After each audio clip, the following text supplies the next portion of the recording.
আসসালামু আলাইকুম। আমি সালমান হিরন আছি সঞ্চালনায় আজকে। আজকে আমরা কথা বলবো সফলতা নিয়ে। সফলতা কি, সফল কিভাবে হতে হয়, সফল মানুষ কেন হয় না, এইসব নিয়ে বিস্তারিত আলোচনা আজকে আমরা করব। আমার সাথে আছে আজকে দুইজন আছে আমার গেস্ট। প্রথম জনের পরিচয় আমি তার মুখ থেকেই শুনতে চাচ্ছি, একটু প্লিজ বলেন আপনার পরিচয়। আমার নাম মুরাদ, আমি একজন প্রবাসী। আচ্ছা, ধন্যবাদ। আরেকজন আছে আমাদের এখানে, তার পরিচয়টা একটু। আমি মোহাম্মদ হাসান, আমি ছোটখাটো একটা বিজনেস করি। আপনি বিজনেস ব্যবসায়ী বলা চলে। আচ্ছা, আমরা একজন প্রবাসী পেলাম এবং একজন ব্যবসায়ী, তার সাথে আমরা আলাপ করবো। প্রথমে আমরা প্রশ্নে সরাসরি চলে যাই, সেটা হচ্ছে যে সফলতা আসলে কি। সফলতা আসলে কি, সেই প্রশ্নের উত্তর আমরা জানতে চাইবো প্রথমে মুরাদের কাছে, যে সফলতা আসলে কি। সফলতা বলতে আসলে কি বোঝায়, সফলতা আসলে কি?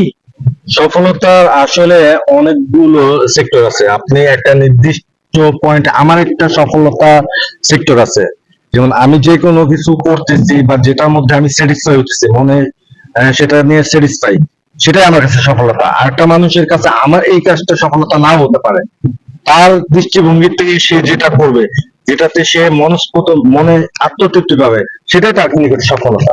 আপনি বলতে চাচ্ছেন যে আপনি যেটা করতে চাচ্ছেন, মনের ইচ্ছা সেটা করতে পারাটাই হচ্ছে সফলতা। অ্যাবসলিউটলি রাইট, এটাই। আচ্ছা জি, ধন্যবাদ। যে আপনার কাছে একটু জানতে চাই হাসান সাহেব, যে সফলতা ভাই, আসলে কি? সফলতা হচ্ছে, আমি যেটা বুঝি ওটা হচ্ছে আত্মতৃপ্তি। মানুষ সফল হওয়ার পরে যেই অনুভূতিটা তার মধ্যে সৃষ্টি হয়, সেটা হচ্ছে আত্মতৃপ্তি। এইটাই আমি বুঝি। আর মানুষের জীবনে বিভিন্ন মানুষের বিভিন্ন চয়েস। এখন বিভিন্ন মানুষের বিভিন্ন লক্ষ্য থাকতে পারে। সে ওই মানে সফল হতে গেলে মানুষের প্রথমেই তার গোল সেট করে নিতে হবে, তার উদ্দেশ্য এই উদ্দেশ্য প্রশ্নটা সেট আমার করে আরেকটা নিতে হবে। প্রশ্নের সাথে জড়িত হয়ে যাচ্ছে। প্রশ্নটা আগে করে নিই, তাহলে উত্তর পাওয়া একটু সহজ হবে। যে সফল হতে আসলে কি কি প্রয়োজন, সফল হতে কি কি প্রয়োজন সেটা একটু বলুন। সফল হতে আসলে কি কি প্রয়োজন হয়? এখন মানুষ বিভিন্ন ভাবেই সফল হতে পারে। এখন যে মানুষটা যেই সেক্টরে সফল হতে চাচ্ছে, সেই উদ্দেশ্যটাকে নির্বাচন করে সেই উদ্দেশ্যর পথে হেঁটে, বা সেই উদ্দেশ্যর পথে তার দৃঢ় আকাঙ্ক্ষা বা দৃঢ় কাজের মন তৈরি করে সেই পথে এগিয়ে আস্তে আস্তে সে এক সময় কি সফলতম ব্যক্তি হিসেবে গড়ে উঠবে, এমনকি তার সফলতা প্রকাশ পাবে।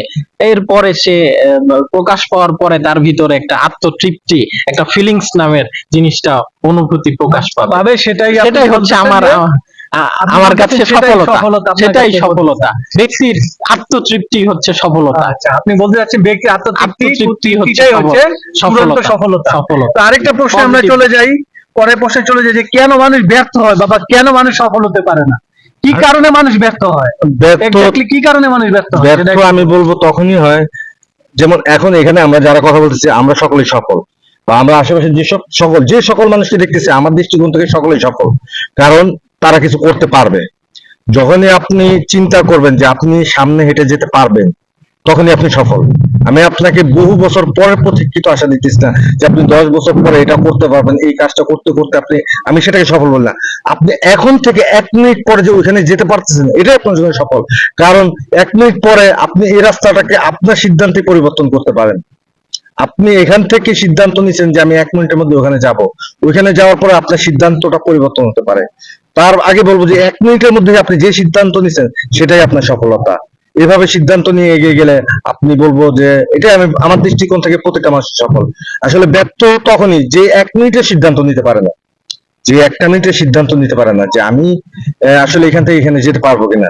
সে তো ফিউচারের মানে ভবিষ্যতে 10 বছর 20 বছর পরে সে এটা করবে সেটা করবে, আসলে সেটা আসবে পরে। তখন সে 1 মিনিটের সিদ্ধান্ত নিতে পারবে যে না, আমি এখন এখান থেকে বাসা পর্যন্ত যাব। বাসায় যাওয়ার পরে সে তারপরে সিদ্ধান্ত নিতে পারবে সে খাবে, শুবে, বসবে, কি করবে। কিন্তু বাসায় যাওয়ার আগ মুহূর্ত ডিসিশন নেওয়াটাই হলো তার কাছে সফলতা। যে নিতে পারে না, সে হলো ব্যর্থতা। ধরেন যদি আমি ছোট্ট একটা উদাহরণ দিই, যে আপনি বাসার উদ্দেশ্যে রওনা দিলেন, এর মাঝে আপনি একটা বন্ধুকে দেখলেন, কাউকে দেখলেন, তখনই আপনি বিভ্রান্ত হয়ে বাসার উদ্দেশ্য থেকে একটু ছটকে গেলেন। তার মানে কি আপনার প্রথম যে চিন্তা ছিল, আক্ষেপ ছিল, সেটা থেকে আপনি পিছু উঠে গেছেন। তার মানে আপনি ব্যর্থতার সাথে যোগ দিয়ে দিচ্ছেন। ইন ফিউচারে মানুষকে প্রত্যেকটা জিনিস যে আমাকে এখান থেকে এখন মসজিদে যেতে হবে, আমি মসজিদেই যাব। মসজিদ থেকে যদি শয়তান আমাকে যে কোনো প্রসেসে করতে পারে, শুধু আমি সেজন্য আমি ব্যর্থ। এটাই দীর্ঘস্থায়ী বিষয়টা পরিকল্পনা করা আমার দৃষ্টিতে সফলতা না, ক্ষণস্থায়ী ছোট ছোট বিষয়গুলোকে আগে বাস্তবায়ন করাটাই সফলতা। ছোট ছোট রাস্তা পেরিয়েই তো বড় রাস্তায় মানুষ চলে যায়। আগে ছোট রাস্তায় পেরোতে শিখতে হবে তো আপনাকে। আপনি তো অদূর 10 বছরের চিন্তা করতেছেন, কিন্তু আপনি এখন চিন্তা করতেছেন যে আপনি এখন বাজারে যাবেন, এটা চিন্তা করতে পারতেছেন, তাহলে আপনি 10 বছর পরের চিন্তাটা কিভাবে আপনার মাথায় আসলো? শুধু এটা মাথায় আসলো, এটা কার্যকর হবে না। যখনই আপনি এখনের বাস্তবতার পরিকল্পনা নিয়ে চিন্তা করবেন, সেটা যখন বাস্তবতা করবেন, সেটাই আপনার জন্য সফলতা। যদি আপনি 10 বছরের কথাটা রাখেন আর আপনি এলোমেলো ভাবে চলেন, তাহলে তো আপনি যেতে পারবেন, সফল হতে পারবেন না। 10 বছরের পরিকল্পনা শুধু মাথায় থাকবে, যাক এই 10 বছর সময় চলে যাবে, কিন্তু আপনি আগের অবস্থান থাকবেন। আর আপনি যখন ছোট একটা সিদ্ধান্ত নেবেন, খুব ক্ষুদ্র, যে আমি একটা উদাহরণ দিলাম যে আপনি এখান থেকে ওখানে যাবেন, ঠিক আছে, আপনি এখান থেকে ওখানে যান, দেখবেন আপনি সফল হবেন। ওখানে যাওয়ার পরে আপনি সিদ্ধান্ত নিতে পারবেন না এখন আমার ডাইনে যাওয়া উচিত, সেখানের অবস্থানে আপনাকে বলে দিবে যে আপনাকে কোন পরিবেশে যেতে হবে, কিন্তু আপনাকে আগে ওই পর্যন্ত তো যেতে হবে। খুব ভালো উত্তর দিলেন। তো হাসানের কাছে এবার আমরা একটু জানতে চাইবো যে ব্যর্থতা বলতে আসলে কি কিছু আছে, নাকি মানুষ কেন ব্যর্থ হয় এটা একটু জানতে চাই। না, কেন একটা মানুষ ব্যর্থ হয়, ব্যর্থতা বলতে আসলে কি বোঝায়? আমি বলবো মানুষের জীবনে অবশ্যই ব্যর্থতা আছে। ব্যর্থতা আছে বলেই সফলতার এত কদর। ব্যর্থতা না থাকলে সফলতার দাম থাকতো না। ব্যর্থতা আছে বলেই আমরা পদে পদে শিখতে পারি। এমনকি যেখানে পথ ব্যর্থ হচ্ছি, যে পথে ব্যর্থ হচ্ছি, সে পথটাকে কোথায় ব্যর্থ হচ্ছি, কোন কাজে ব্যর্থ হচ্ছি, কিভাবে ব্যর্থ হচ্ছি, এই সমস্ত সমস্যাগুলোকে খতিয়ে আমরা বের করে এমনকি এই ব্যর্থ নামক শিক্ষাকে আমরা শিক্ষা থেকে শিক্ষা নিয়ে আস্তে আস্তে সামনের দিকে এগিয়ে যাই। ব্যর্থতা থেকে শিক্ষা নিয়ে আমরা সামনের দিকে আমরা ব্যর্থতা আবার এমন যাতে না হয় যেটাতে আপনাকে, যেমন আমি দৌড়াচ্ছি, হুট করে একবার পড়ে গেলাম, দুবার পড়ে গেলাম, যে পড়তে পড়তে শিখবে না, এমন যাতে না হয় যে পড়তে পড়তে আমার পাটাই কেটে ফেলতে হয়। আপনি পড়তে পড়তে শিখেন, কিন্তু সেটাকেও আপনি একটা নির্দিষ্ট সময় দিবেন যেটাতে আপনার পা না কাটতে হয়। আপনি যদি পড়তে পড়তে এমন একটা পরিস্থিতি হয়ে যায় যেখানে আপনার পাও কেটে দেয়, তাহলে আপনি দৌড়াবেন কিভাবে? তাহলে সেভাবেই ব্যর্থতাকেও একটা লক্ষ্য দিবেন যে আমি এই পর্যন্ত ব্যর্থ হব, সেটাকে সময়সীমা দিবেন। কারণ সময় এই দুনিয়ার মধ্যে খুব ইম্পর্টেন্ট। আপনি জন্ম নেওয়ার পর মৃত্যুর আগ পর্যন্ত আপনার কাছে শুধু একমাত্র যে বিষয়টা থাকে চিরস্থায়ী, সেটা হলো সময়। সেটাকে আপনাকে প্রাধান্য দিতে হবে। জি, এখন আরেকটা প্রশ্নে চলে যাই, যে সমস্যাটা আমাদের বর্তমান সমাজে চলতেছে, যে ছেলে মেয়ে সন্তানরা চায় তার স্বপ্নটা এইরকম, বাবা মা চায় যে না তুই এইটা না তুই এইটা হ।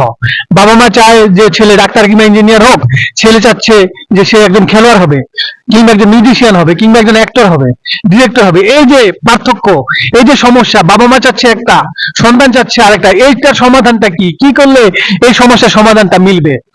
এটা একটা বাংলাদেশের জাতীয় সমস্যা হিসেবে এটা দেখতেছি আমরা। বাংলাদেশে না, এটা পুরো ভারতবর্ষ বলেন আর ভারতবর্ষের বাইরে যেখানেই বলেন যে এই ধরনের সমস্যা। আসলে এটা হয় কি, যেই স্বপ্নটা আপনি যেভাবে চাচ্ছেন সেটা আপনার ফ্যামিলি এফোর্ট নাও করতে পারে, যদিও এফেক্ট করে, সেটা তাদেরকে অনেক সার্ভাইভ করতে হবে। কারণ সেই সার্ভাইভ করার মতো তাদের কাছে, বাবা মার কাছে ওই সময়টা থাকে না, যেটা আপনি মনে করেন না আমার বাবা মা এটা এফোর্ড করতে পারবে। কিন্তু এফোর্ড করার পরে যে তারা যে পিছু দেয়ালে ঠেকে যায়, সেই ক্ষেত্রে তারা জীবনকে সার্ভাইভ করতে পারে না।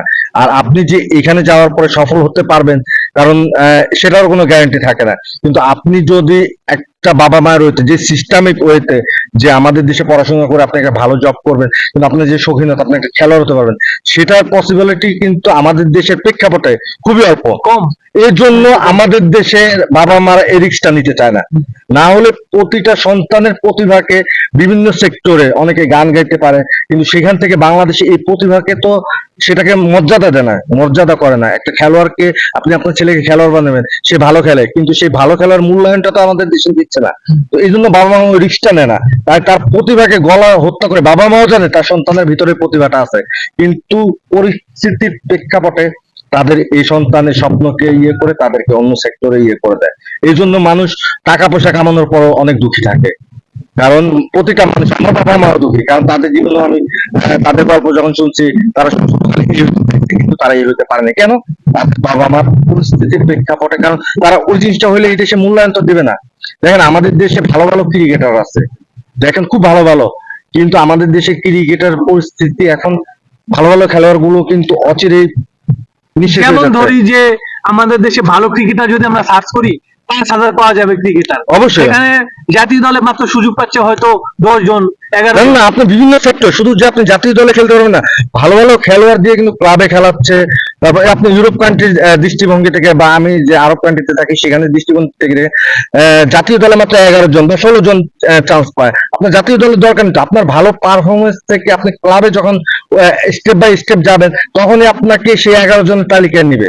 কিন্তু আপনাকে তো ওই সুযোগটা দিতে হবে ক্লাবের। অনূর্ধ্ব 19 হোক, 21 হোক, 18 হোক। কিছুদিন আগে আমাদের বাংলাদেশ কিছুটা এখন ডেভেলপ হয়েছে, এখন আমরা দেখতে পারি যে অনূর্ধ্ব 19-এর বিশ্বকাপটা হয়, এটাতে আবাহনী মোহামেডানের যে ক্রিকেট খেলাটা হয় ক্লাবে। এগুলো সেক্টর উন্নতি, এগুলো সেক্টরকে সরকারের প্রতি আরো সজাগ হতে হবে। তখন আমাদের দেশের এই যে মানুষের যে সফলতা, যে তার মনের ইচ্ছা, তার আশা, সেটা পূরণ করতে পারলে সে সফল। তো এই যে সমস্যাটা, এই সমস্যা যে উত্তরণের জন্য আপনার কি পরামর্শ থাকবে? বাবা মার প্রতি মেসেজ থাকবে নাকি সন্তানের প্রতি মেসেজ থাকবে? কাকে মেসেজটা দিবেন যে তুমি এইটা করো? বাবা মাকে বলবেন যে আপনারা সন্তানকে সাপোর্ট দিন, নাকি সন্তানকে বলবেন যে না তোমরা বাবা মার কথা শোনো? আমি দুজনকে বলবো, যদি আপনি ওইরকম বাবা মা হয়ে থাকেন, তাহলে আপনার সন্তানের যেই তার যে প্রতিভাটা, সেটাকে কিছুটা হলো আপনি দৃষ্টি দিয়ে দেখেন, ইগনোর করেন না।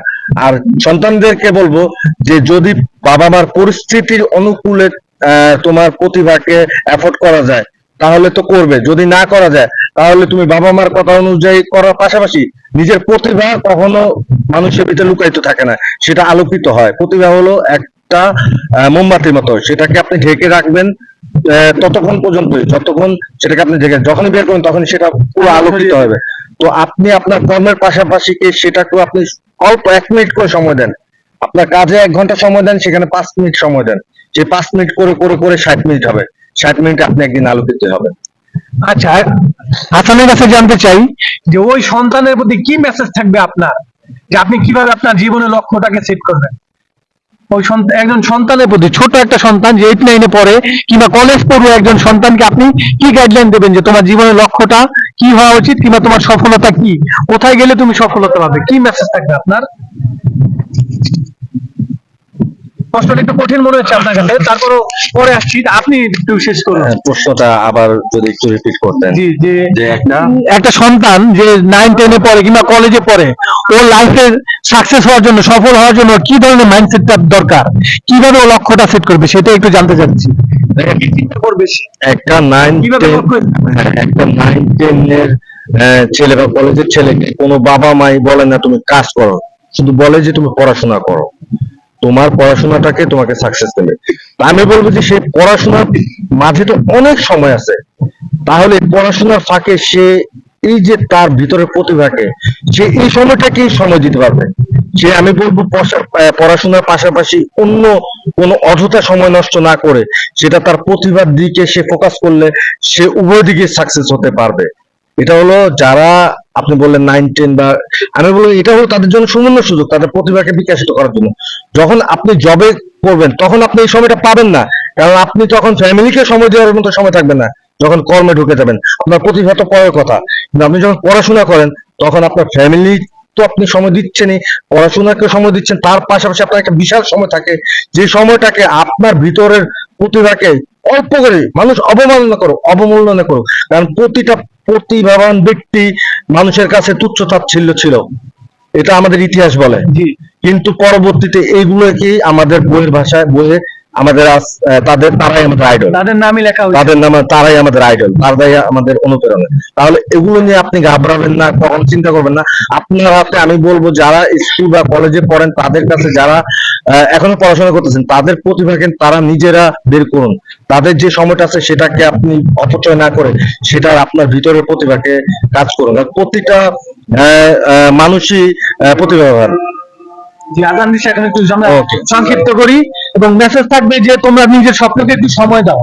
যারা 9ম 10ম কলেজে পড়তেছো তাদের প্রতি মেসেজ থাকবে যে তোমরা তোমার নিজেদের তোমার স্বপ্নের প্রতি তোমরা একটু সময় দাও। আজানের কারণে আমরা আজকে পডকাস্টটা এখানেই শেষ করছি। ভালো থাকবেন সবাই, সুস্থ থাকবেন। আসসালামু আলাইকুম।